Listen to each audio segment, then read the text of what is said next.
मृत्यु के बाद आत्मा के वो 47 दिन। मृत्यु के बाद जब मृतक की आत्मा यमलोक पहुंचती है तब यात्रा में जीव आत्मा को 47 दिन का समय लगता है।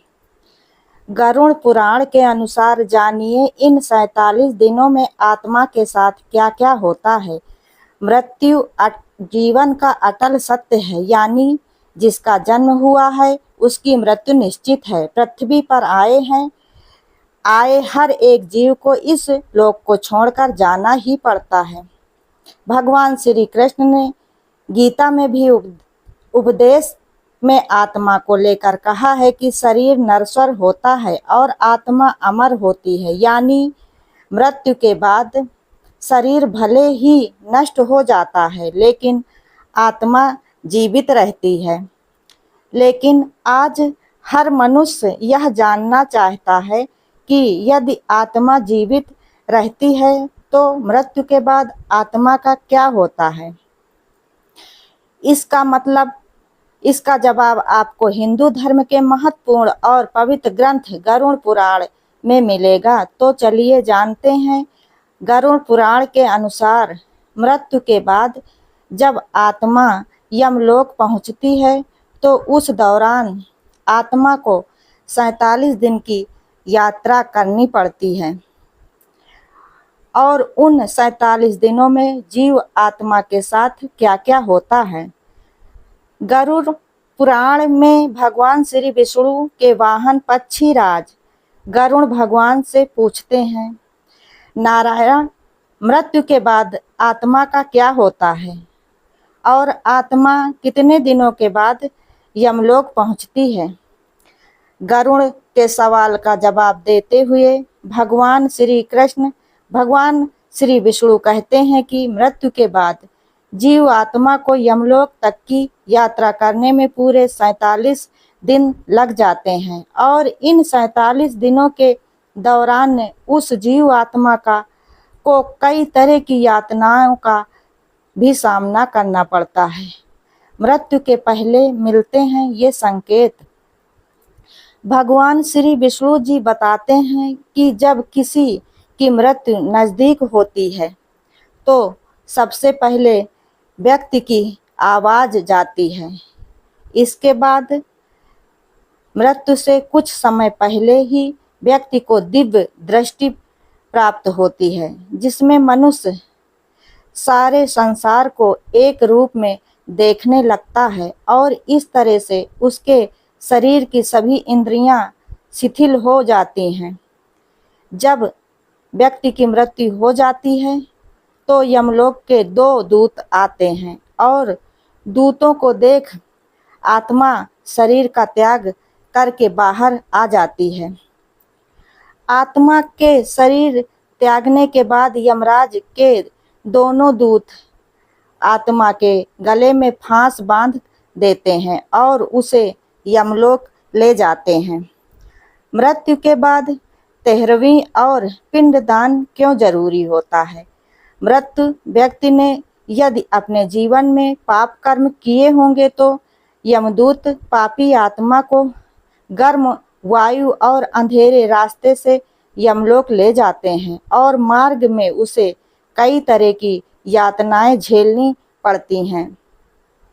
इसके बाद आत्मा को आकाश मार्ग से वापस उसके घर छोड़ दिया जाता है। कहा जाता है कि मृत्यु के बाद मृतक की आत्मा अपने परिवार वालों के साथ पूरे 13 दिनों तक रहती है और मृत्यु के बाद होने वाली अंतिम क्रियाओं और रस्मों को भी देखती है। 13 दिन जब आत्मा का पिंडदान 13वीं और ब्राह्मण भोज आदि किया जाता है तो उसके बाद यमराज के यमदूत आत्मा को फिर से लेने के लिए आते हैं। इसलिए हिंदू धर्म में किसी की मृत्यु के बाद 13वीं और 10 दिनों तक पिंडदान करना जरूरी माना जाता है, क्योंकि इससे आत्मा को यमलोक तक की यात्रा करने के लिए शक्ति मिलती है। लेकिन इसके बाद भी यमलोक तक की यात्रा उस जीवात्मा के लिए आसान नहीं होती है। मृत्यु के बाद आत्मा के वो 47 दिन, जब 13 दिनों के बाद यमदूत आत्मा को यमलोक ले जाने के लिए आते हैं, तो आत्मा को सबसे पहले वैतरणी नदी पार करनी पड़ती है। इस नदी को गंगा नदी का ही रौद्र रूप माना जाता है।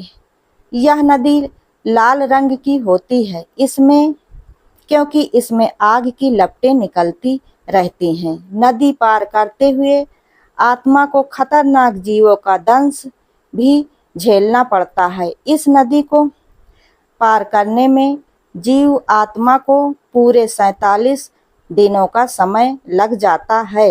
लेकिन यदि व्यक्ति ने अपने जीवन काल में अच्छे कर्म किए हैं या गौदान किया हो, तो उसे ये यातनाएं नहीं झेलनी पड़ती, क्योंकि उसी गाय की पूंछ पकड़कर आत्मा वैतरणी नदी को पार करती है। वैतरणी नदी को पार करने के बाद जब आत्मा यमलोक पहुंचती है, तो यहाँ यमराज उसके कर्मों का लेखा जोखा करते हैं।